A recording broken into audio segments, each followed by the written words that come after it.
자, 여전히 이 코인 시장 그리고 리플 XRP 상황이 정말 심각합니다. 자, 최근에 이 자본시장의 유동성 리스크 문제가 터지면서 리플 XRP도 자 바닥을 한번 찍었었는데요. 자, 하지만 많은 투자자들이 자 이제 드디어 바닥을 찍었다라는 기대감에 밑꼬리를 말아올리면서 잠깐의 반등 흐름이 나와주기는 했었지만 여전히 구조적인 리스크 해소가 되지 않았기 때문에 계속해서 고점은 낮아지고 있고 거래량 또한 붙지 않고 있는 모습을 확인해 볼 수가 있습니다. 자, 물론 이 가격 하락할 때마다 매수의 기회가 찾아오는 거는 맞아요. 자, 하지만 우리가 이 하락이 나올 때마다 매번 매수할 수도 없고 자, 결국에는 최대한 시드를 지키면서 대처와 대응을 해야 하는 아주 중요한 구간이라는 건데요. 자, 그래서 오늘은 이 폭락이 왜 나와줄 수밖에 없었는지 그리고 지금 구간 어떻게 대처와 대응을 해야 하는지 자, 이 영상에서 모두 다 준비를 했기 때문에 영상 끝까지 보시고 좋은 정보들 가져가셨으면 좋겠습니다. 자, 오늘 새벽 미국에서 발표가 된 이 물가지표 때문에 시장이 한번 크게 흔들렸었는데요. 9월에 PPI 지수가 0.3% 증가를 했습니다. 자, 이게 왜 중요하냐면은 PPI 생산자 물가지수, 즉 기업이 물건을 만들 때 들어가는 비용이에요. 기업의 생산 비용이 올라간다는 거는 결국에 소비자 가격도 뒤따라 올라간다는 뜻이고 자, 인플레이션의 압력이 다시 시작될 수가 있다는 신호입니다. 자, 그런데 여기서 큰 함정이 있는데요. 이 지표가 정부의 셧다운 때문에 한 달 넘게 지연된 자 9월달 지표가 이제 발표가 된 거예요. 이미 끝난 줄 알았던 물가 압박을 뒤늦게 한 번 더 시장이 막고 있는 상황이라는 겁니다. 자, 그래서 이제 인플레이션과 유동성 리스크 문제가 있기 때문에 이제 시장에서는 이제 연준이 금리 인하를 할 수밖에 없겠다라는 기대감이 커졌고 나스닥을 포함한 미국 증시에서는 큰 반등 흐름이 나와주고 있는데요. 자, 하지만 여기서 많은 분들이 착각을 하시고 있는 게 있습니다. 자, 주식도 오르기 때문에 금리 인하가 되면은 코인도 같이 오르겠지. 자, 하지만 아까 보셨듯이 코인 시장에서는 오히려 정반대의 흐름이 나와주고 있는데요. 오히려 약세가 더 강화가 됐습니다. 왜냐면은 주식시장은 이 유동성 리스크 문제가 해소가 되면은 모든 악재 요소가 해소가 되기 때문에 큰 반등 흐름이 나와줬지만 여전히 이 코인 시장에서는 악재 요소가 존재하고 있기 때문인데요. 그렇기 때문에 실제로 금리 인하의 기대감이 올라갔음에도 불구하고 자, 비트코인과 이더리움, 리플과 같은 경우에는 기관 투자자들의 매수와 매집이 좀 멈춘 모습을 확인해 볼 수가 있습니다. 자, 그렇다면은 지금 이 금리 인하의 기대감이 올라갔음에도 불구하고 지금 이 코인 시장에서 악재를 만들어내고 있는 요소가 무엇이냐? 바로 이 DAT 구조 때문인데요. DAT는 디지털 어셋 트레저리. 간단하게 설명을 해드리면은 비트코인과 이더리움, 자, 리플과 같은 디지털 자산을 회사 자금, 국고처럼 들고 가는 구조예요. 이번에 리플 같은 경우에는 ETF가 나스닥에 승인이 되면서 많은 기업들에게 자, 이 DAT 구조로 투자를 받았었는데요. 자, 그런데 이제 문제가 뭐냐? 기업과 고래들이 자기 돈으로 직접 현금으로 이 리플을 산 게 아니라는 겁니다. 기업들 같은 경우에는 기업의 주식을 대가로 부채를 일으키고 또 주식을 추가 발행하면서 레버리지까지 써가면서 리플을 매수와 매집을 무리하게 한 건데요. 자, 그러다 보니까 이번 자본시장의 유동성 리스크 문제가 터지면서 코인의 가격이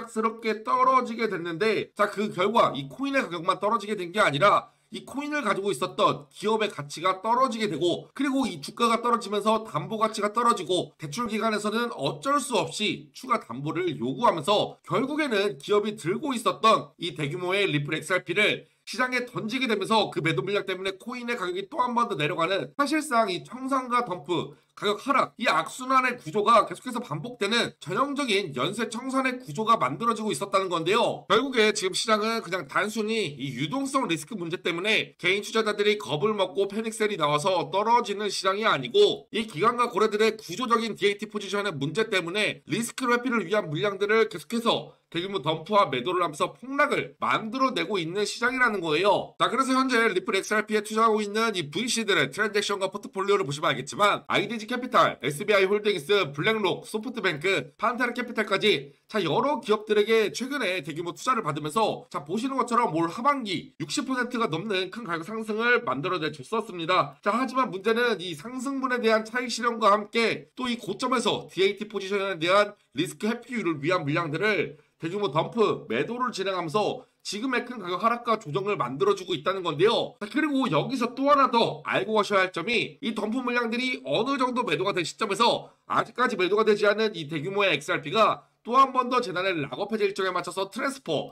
거래소로 이동하고 있다는 거예요. 자, 결국에 이 물량들이 락업 해제 후에 매도가 되면은 순식간에 큰 가격 하락이 나와줄 수밖에 없는데요. 자, 하지만 여기서 우리가 꼭 알고 가셔야 할 게 있습니다. 자, 이 하락 전에는 반드시 한 번 더 큰 반등과 펌핑 구간을 만들어줄 거라는 거예요. 왜냐면은 결국에 기업과 거래들 같은 경우에는 이 구조적인 연쇄 청산을 막기 위해서 고점에서 한 번 더 물량들을 매도하기 위해서라도 펌핑을 만들어줄 수밖에 없다라고 말해드리고 있는 건데요. 예시로 큰 논란이 됐던 건데요. 그동안에 리플 재단과 코인 시장에서는 재단이 기업들에게 더 많은 투자를 받기 위해서 락업 해제 일정을 협업기관들에게 공개를 하고 이 일정 전마다 가격을 상승 그리고 고점에서 매도할 수 있게 하면서 협업기관들은 수익을 보고 재단은 더 많은 투자를 받았다는 겁니다. 그리고 여기서 중요한 거는 가격을 상승시키기 위해서 허위 사실이나 오해의 소지, 즉 가격 상승 기대감을 일으킬 수 있는 호재를 발표하면서 인위적으로 가격을 펌핑시킨 뒤에 가격이 상승하면은 개인 투자자들에게 물량을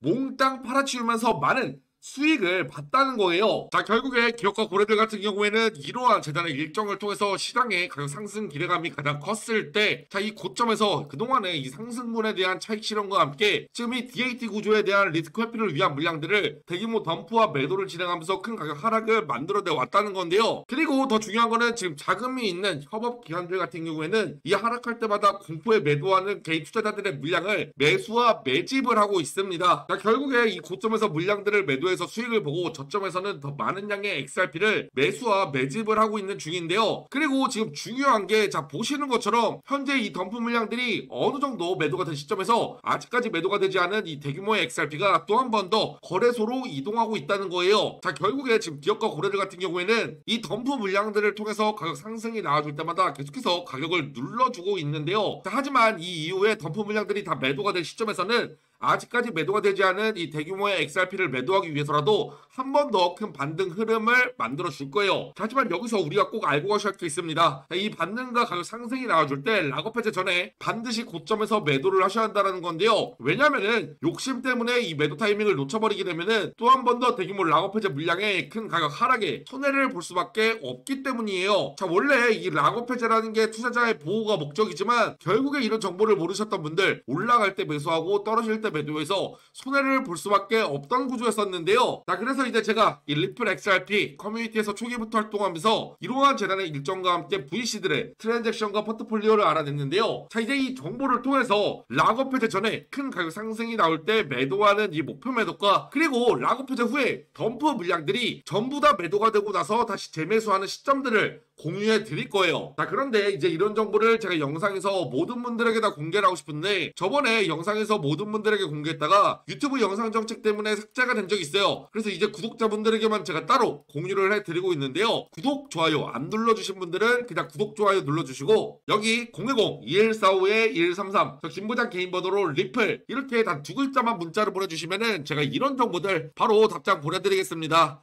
자, 그리고 여러분들이 흔히들 걱정들을 하시는 게 있는데요. 자, 이런 정보를 대가로 뭐 금전적인 요구, 투자 강요, 뭔가를 요구할까봐 걱정들을 진짜 많이 하시는데요. 자, 이거는 저뿐만이 아니라 어딜 가시더라도 뭔가를 요구한다. 무조건 사기니까 절대 당하시면 안 되고 저는 그냥 채널의 성장을 위해서 구독과 좋아요, 돈 드는 거 아니잖아요. 구독자분들에게 무료로 정보를 알려드리고 있기 때문에 오셔서 편하게 정보 확인해 보시면 될 것 같아요. 그리고 또 간혹 가다가 질문들을 주시는 게 자, 이게 지금 리플 XRP에 투자했던 기업이 그냥 거래소로 이 물량들을 옮기는 걸 수도 있지 않냐 라고 질문들을 주시는 분들이 있는데요. 자, 이게 지금 리플 XRP에 투자했었던 한 기업만 이 물량을 옮기면은 그냥 이 기업의 사정에 의해서 그럴 수 있어요. 근데 지금 이 하락 속에서 리플 XRP에 투자했던 모든 기업과 거래들이 거래소로 물량을 옮기는 타이밍과 패턴이 있습니다. 자, 결국에 개인이 아니라 기업이기 때문에 이러한 재단의 일정대로 움직이는 건데요. 그리고 지금 차트를 보시면 알겠지만 뭐 금리 인하에 대한 기대감이 나와주면서 잠깐의 반등 흐름 나와주고는 있지만 결국에 이 DAT 구조의 연쇄 청산에 대한 리스크가 있기 때문에 기업과 고래들 같은 경우에는 리스크를 회피를 위한 물량들을 락업 해제 후에 반드시 매도를 진행을 할 거예요. 자, 하지만 이 물량들을 매도하기 전에 락업 해제 일정 전에는 반등과 큰 가격 상승을 만들어 줄 텐데요. 자, 물론 여러분들이 기대하는 것만큼의 큰 가격 상승, 반등이 안 나와줄 수도 있어요. 자, 하지만 중요한 거는 이 락업 해제 후에 물량들이 매도가 될 때는 순식간에 큰 가격 하락 나와준다는 거는 명확하기 때문에 최소한 이 재단의 일정 그리고 VC들의 트랜잭션과 포트폴리오